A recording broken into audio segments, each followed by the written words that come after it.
So మనం 50 metre distance with noise cancellation అని on చేసుకొని అయితే వెళ్దాము.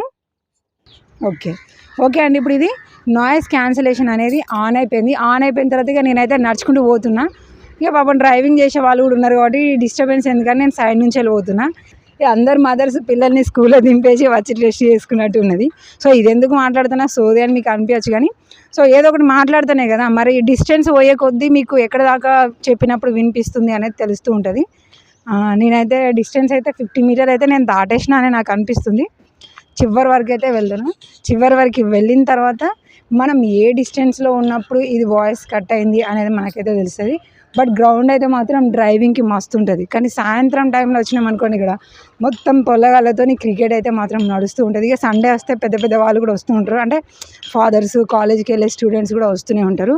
ఇక వాళ్ళతో కొంచెం అంతా కూడా డిస్టర్బెన్స్ ఉంటుంది. అలా ఉండకూడదు అంటే నార్మల్ స్కూల్ కాలేజ్ టైంలో ఈ టైంలో కనుక వచ్చినాం అనుకోండి పీస్ఫుల్గా ఉంటుంది. హ్యాపీగా డ్రైవింగ్ టెస్ట్ అనేది ఈజీగా చేసేసుకోవచ్చు.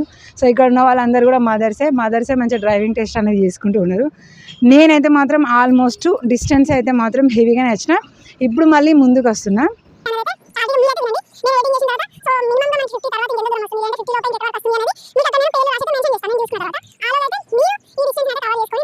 లేదా విత్ నాయిస్ క్యాన్సిలేషన్ ఆన్ చేసి మరి మనం అక్కడ దాకా పోయొచ్చు.